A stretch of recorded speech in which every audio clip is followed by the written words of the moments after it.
안녕하세요, 여러분. 오늘은 자존감 충전. 안드레아스 크누프의 당신은 가치 있다 리뷰로 힐링하는 시간 가져볼게요. 혹시 나는 왜 부족할까? 그 생각 자주 하시나요? 바로 그런 분들을 위한 책. 크누프는 있는 그대로 충분히 가치 있다. 라고 말해주죠. 핵심 내용 맛보기. 우리를 괴롭히는 내면의 비판가.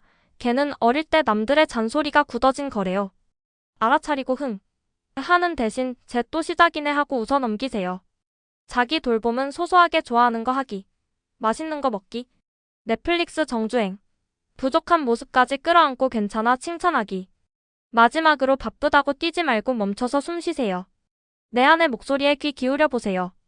내가 뭘 원하는지. 진짜 나를 찾아가는 거죠. 책 소개. 누구도 나를 무가치하게 만들 수 없다. 삶의 중심을 나로 가져오는 마음 훈련. 타인의 시선과 사회적 성취 압박 속에서 정작 자기 자신을 잃어버린 현대인들에게 존재 자체의 가치를 일깨워주는 심리학 도서가 출간되었다. 독일 최고의 심리학자인 저자 안드레아스 크누프는 이 책을 통해 우리가 습관적으로 행하는 자기 비난을 멈추고 자기 돌봄을 통해 자기 자신만이 가진 진정한 가치를 되찾을 수 있는 구체적인 방법을 제시한다. 우리는 주차 실수 같은 작은 실패 앞에서도 기다렸다는 듯 내면의 비평가를 깨워 자신을 공격한다. 이때 자기 비난을 일삼는 내면의 비평가는 과연 누구일까? 책을 읽어가다 보면 내면의 목소리는 진심 어린 내 생각이 아니라 어릴 때부터 들어온 부모, 학교 선생님, 형제자매나 친한 친구의 말에서 비롯되었음을 알 수 있을 것이다. 저자는 이런 자기 비난이 긴장, 무기력, 번아웃의 근본 원인이라고 지적한다. 그는 특히 성취와 우월함에 기반한 현대사회의 한계를 꼬집으며 조건 없는 긍정인 자기 돌봄만이 진정한 심리적 안정을 가져다 준다고 강조한다. 저자는 본인 또한 완벽한 사람이 아니며 매일 자기 돌봄을 연습하는 여정 중에 있음을 고백하며 독자들에게 따뜻한 공감의 손길을 내민다. 누구도 나를 무가치하게 만들 수 없다라는 강력한 선언은 타인에 의해 결정되던 내 가치의 주도권을 다시 나에게 가져오는 회복의 시작점이 된다. 책 곳곳에 등장하는 멈춤 신호는 독자들이 바쁜 일상을 잠시 멈추고 자기 내면과 소통할 수 있는 정적인 시간을 제공한다. 이 책을 덮을 때쯤 독자들은 남에게 주었던 친절을 이제 자신에게 베풀며 어떤 상황에서도 흔들리지 않는 단단한 자기 효능감과 자기 가치를 느낄 수 있을 것이다. 작가 정보. 안드레아스 크누프. 독일의 대표 심리치료학자이자 심리회복 전문가. 30년 가까이 내면의 괴로움으로 고통스러워하는 많은 이들의 심리훈련과 치료에 꾸준히 힘쓰고 있다. 독일과 스위스에서 심리학을 전공한 뒤 뮌헨의 정서적 위기 상황에 대처하고 관리하는 위기개입 크라이서스 인터벤션 전문기관에서 일했다. 행동치료, 신체심리치료, 실존적 심리치료 분야의 치료교육을 수료했으며 2007년에는 독일 콘스탄츠에 자신의 심리치료센터를 설립했다. 동서양의 오랜 지혜와 철학으로부터 많은 영향을 받아 수용전념 치료 ACT를 기반으로 한 자신만의 치료법을 개발해 수년간 개인 및 그룹 치료에 적용해왔다. 안드레아스 크누프는 우리가 느끼는 감정을 그대로 포용하고 두려워하지 않을 때 내 삶의 진짜 주인이 될 수 있다고 말한다. 자신의 부정적인 목소리에 집중한 나머지 스스로의 가치를 의심하게 된 사람들이 내면의 소용돌이에서 빠져나와 자신을 사랑하고 삶의 주도권을 되찾고 마음의 중심을 자신에게 두고 살아가기를 바라며 이 책을 썼다. 저서 거기 조용히 해. 루디 오비엔에 이어 잔소리 좀 그만해. 가 독일 아마존 베스트셀러에 오르며 자존감 회복 분야의 권위자로 학계와 독자들로부터 뜨거운 관심과 지지를 받고 있다. 번역 박병화. 고려대 대학원을 졸업하고 독일 민스터 대학에서 문학 박사과정을 수학했다. 고려대와 건국대에서 동문학을 강의했으며 현재는 전문 번역가로 일하고 있다. 옮긴 책으로는 생각의 역습 유럽의 명문 서점 그가 알던 여자들.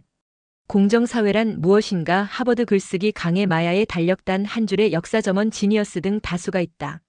목차. 프롤로그 때로 자신의 가치를 의심하는 당신에게. 제1부. 세상에 무가치한 사람은 없다. 1. 자신을 대하는 태도에 관하여. 나를 대하는 방식 돌아보기. 끊임없는 비난의 목소리.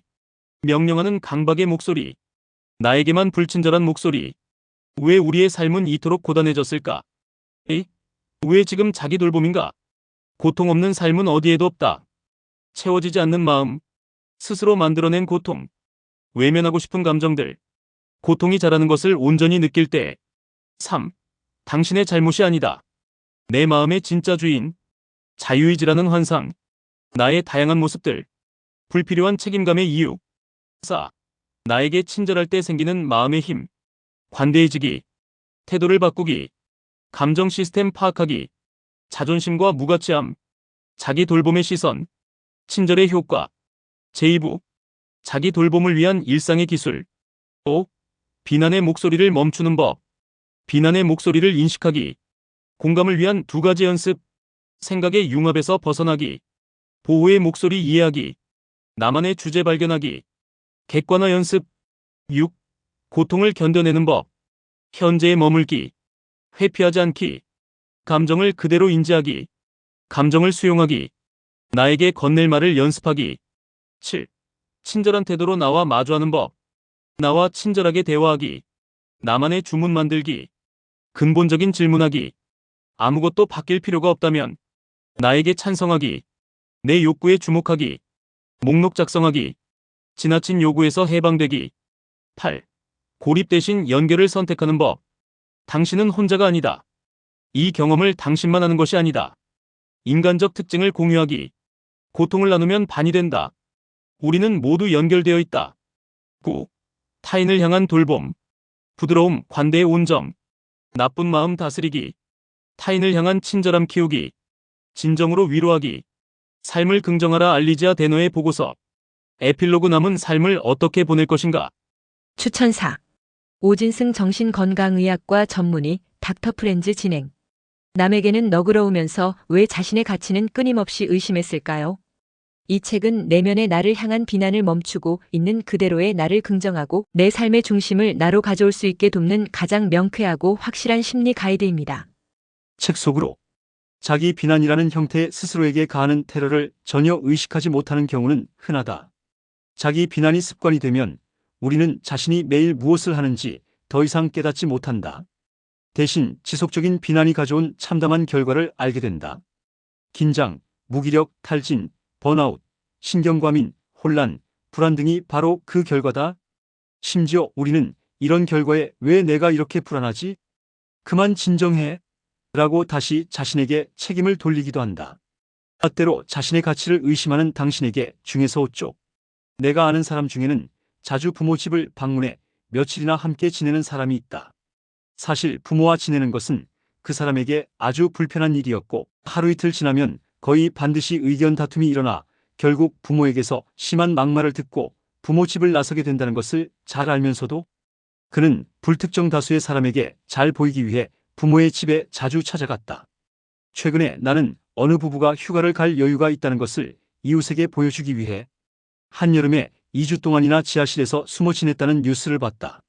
이 평화주의자의 목소리에 귀를 기울이는 사람들은 명백한 자기 파괴적인 행동도 서슴지 않는다. 오로지 남에게 보여주기 위해서 위험을 자초하는 것이야말로 자신에게 지극히 불친절한 방식이다. 몸이 상할 정도로 지나친 운동을 하는 것도 마찬가지다. 나에게만 불친절한 목소리 중에서 우리가 자신의 모든 점을 사랑할 필요는 없다. 자신의 모든 면을 좋고 놀라운 특징으로 생각하는 태도는 필요하지 않다. 이 사실을 알면 마음이 편해지고 해방감을 느낄 것이다. 사람마다 누구나 자신의 마음에 들지 않는 특징과 유익한 특징을 가지고 있기 때문이다. 우리가 받아들여야 할 마음의 자세는 나는 모든 면에서 아주 멋있어가 아니다. 그 대신 모든 인간에게는 결점이 있다. 내가 나의 모든 면을 좋아하지 않을 수는 있다. 나의 현재 상태는 내 책임이 아니다. 그럼에도 불구하고 나는 내 삶에 방해가 되는 특징을 변화시키려고 노력할 수 있다여야 한다. 자기 돌봄의 시선 중에서 내면에 원하지 않는 목소리에 친절하게 대하라는 얘기가 목소리의 말을 믿고 거기에 속아 넘어가라는 의미는 아니다. 우리는 일상에서 많은 사람을 친절하게 대하지만 그들이 하는 모든 말을 믿지는 않는다. 갑자기 길에서 종교를 권유받아도 불친절하게 대할 필요는 없다. 친절하게 대하되 단지 그 사람과 대화할 생각이 없고 그 종교를 받아들이고 싶지도 않다는 것을 분명하게 말하면 된다. 내면의 목소리도 이처럼 취급하라. 그 목소리를 인지하되 맞서 싸우지 말며 함께 자리에 앉아 와인 한 잔 마시기를 청하지도 말아야 한다. 보호의 목소리 이해하기 중에서 삶이 정말 고달픈 사람은 그 사실을 혼자 마음속에 간직하는 경우가 많다. 결과적으로 우리는 다른 사람이 실제로 어떻게 지내는지 전혀 알지 못한다. 우리가 아는 것은 나의 의혹과 염려, 불안이고 이런 감정은 자신을 속이고 숨기기가 훨씬 힘들기 때문에 자기 비난의 비극성은 다시 예정된 방향으로 흘러간다. 다른 사람은 여유와 자신감이 넘치는데 자신은 전혀 그렇지 못하다고 생각하는 것이다. 이 경험을 당신만 하는 것이 아니다 중에서 자기 돌봄을 연마하면 인생의 이치를 깨닫는데도 큰 도움이 된다. 자기 돌봄에 익숙한 사람이 도전적인 상황에 직면했을 때는 저항력과 주관이 생기며 일상에서 더 침착하고 만족스러운 상태를 경험하게 된다. 자기 돌봄을 발전시키기 위해서는 강력하고 지속적인 내면의 관심이 필요하다. 이 책은 변화된 상황에 대한 최초의 아이디어를 제공하지만 그 다음 단계는 당신의 마음속에서 이루어진다. 이 책을 읽다가 당신이 자신에게 비판적으로 대해왔다는 사실을 깨달으며 감정 긍정적이거나 부정적인 모든 감정과 직접 마주치는 것이 힘들다는 생각이 들면 솔직하게 열린 마음으로 아래의 물음에 답해보면 좋겠다. 내 남은 삶을 이렇게 보내고 싶은가? 아니면 기꺼이 바꾸고 싶은가? 당신의 진실한 마음은 이 질문에 어떻게 대답하는가? 남은 삶을 어떻게 보낼 것인가 중에서 출판사 서평. 독일 의사협회가 가장 주목한 심리학자의 대표작. 출간 즉시 폭발적인 독자 리뷰. 입소문으로 검증된 명저. 142만 유튜브 닥터 프렌즈 오진승 정신건강 전문의 강력 추천. 내 삶의 가치는 누가 결정하는가? 나를 사랑하기 위한 자기 돌봄 수업. 각자 사람마다 누구나 자기에 대해 만족하지 못하는 점이 있다. 돈을 좀 더 잘 벌면 좋겠다. 뚱뚱한 편이다. 걱정이 너무 많다 등등. 주제는 각자 다르지만 이 생각은 현재의 내 모습은 변해야 한다라는 결론으로 연결된다. 나의 부족한 점에 대하여 나에게 책임을 돌리기는 쉽다. 우리는 해결책도 잘 알고 있다. 더 열심히 일을 하면 더 많은 돈을 벌 수 있다. 먹는 것을 줄이면 날씬해질 것이다. 그리고 우리는 자신에 대한 이런 비난을 멈춘다면 더 만족스럽게 살아갈 수 있다는 사실도 알고 있다. 하지만 변하기는 쉽지 않다. 우리는 왜 변화에 번번이 실패할까? 그것은 우리가 변화의 동력을 자기 비난이라는 날, 선 채찍질에서 찾기 때문이라고 저자는 짚어준다. 그는 이 책에서 스스로를 몰아세우는 것이 결코 변화를 위한 해결책이 될 수 없음을 과학적이고 심리학적인 근거로 증명해낸다. 저자는 우리가 가진 많은 문제들이 사실은 자유의지로 통제할 수 없는 뇌의 작용이나 호르몬, 그리고 삶의 불가피한 조건에서 기인한다는 사실을 일깨워준다. 또 모든 잘못을 자기 책임으로 돌리며 스스로의 가치를 폄하하는 일은 우리를 변화시키는 것이 아니라 깊은 무기력과 불안의 늪으로 밀어넣을 뿐이라고 따끔하게 지적한다. 이 책은 내면의 비평가를 잠재우고 일상을 회복하기 위한 자기 돌봄의 여정을 시작할 수 있도록 돕는다. 소중한 사람을 대하듯 나 자신에게 다정한 손길을 내미는 법, 그리고 있는 그대로의 부족한 모습까지 온전히 수용할 때 비로소 시작되는 진정한 변화의 원리를 조목조목 짚어준다. 스스로 마음의 문제를 해결하고 싶은 당신에게 이 책은 가장 명쾌하고도 따뜻한 인생의 행동 지침서가 되어줄 것이다. 당신은 누구에 의해서도 정의되지 않는다. 매일 자신을 증명하려 애쓰는 모두에게. 이 책에서는 먼저 우리가 무의식적으로 자신을 얼마나 가혹하게 대하고 있는지 돌아보게 한다. 저자는 내면에서 들려오는 비난의 목소리를 세 가지로 구분하여 제시하며 독자 자신이 어떤 목소리를 가장 자주 듣는지 객관적으로 살펴볼 수 있게 한다. 또 자신을 타인과 비교하며 남들이 더 행복하고 성공했다고 단정짓는 습관이 우리를 더욱 무가치하게 느끼게 만든다는 사실을 지각할 수 있도록 돕는다. 독자가 자신의 가지와 마음의 중심을 되찾을 수 있도록 저자가 새롭게 제시하는 자기 돌봄은 나의 모든 모습을 무조건 사랑하라는 무책임한 낙관론이나 근거 없는 자존감 쌓기가 아니다.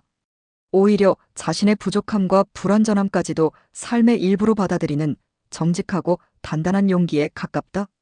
이 장에서는 일상에서 자기 돌봄을 실천할 방법을 아주 구체적으로 제안한다. 세상에 고통을 원하는 사람은 아무도 없지만 삶은 우리에게 질병이나 사고, 이별, 실업 같은 현실적인 난제를 던지며 우리에게 도전하기 때문이다. 이런 시련 앞에서 더욱 우리에게 필요한 것은 바로 자신을 돌보는 태도이다. 저자가 고통을 인간이라면 누구나 겪는 보편적인 경험으로 받아들이도록 설득하고 위태로운 자존심 대신 단단한 자기 돌봄의 길을 연구해온 이유도 여기에 있다.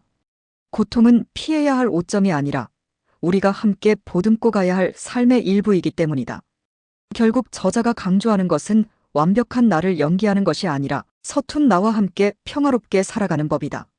마음속의 비난이 멈춘 자리에 자기 돌봄이 차츰 스며들 때 우리는 비로소 타인의 시선에서 자유로워지며 누구도 나를 무가치하게 만들 수 없다라는 강력한 회복력을 갖게 될 것이다. 미리 읽은 독자들의 쏟아지는 찬사. 이 책은 자신을 따뜻하게 대하는 법을 세심하게 알려준다. 다른 자기계발서와 달리 행동 지침이 부담스럽지 않아 실천하기에 참 좋다. 마음이 무너질 때마다 힘과 위안을 얻기 위해 이 책을 늘 손에 닿는 곳에 둔다. 별 5개가 전혀 아깝지 않다. 우리가 스스로에게 얼마나 무자비한지 깨닫게 해주는 책이다. 평소 자신에게, 특히 엄격한 사람들에게 꼭 추천하고 싶다. 다양한 사례들이 나를 더 관대하게 대하는 데 큰 도움이 되었다. 저자의 깊은 통찰과 전문 지식은 물론 직접 경험해본 사람만이 줄 수 있는 진심 어린 격려에 깊은 신뢰가 간다. 안드레아스 크누프는 가혹한 자기 비판적 습관을 멈추고 자기 긍정을 키우는 법을 알려준다. 자기 긍정이 자존감보다 더 중요한 이유를 명쾌하게 짚어주며 일상에서 바로 써먹을 수 있는 구체적인 연습법을 담았다. 두고두고 읽을 만한 책이다. 글 출처 교보문고. 당신은 가치 있다. 안드레아스 크누프저. 당신은 가치 있다. 자존감 떨어질 때 읽어보세요. 분명 힘이 될 거예요. 구독과 좋아요 감사합니다. 그럼 다음 리뷰에서 만나요.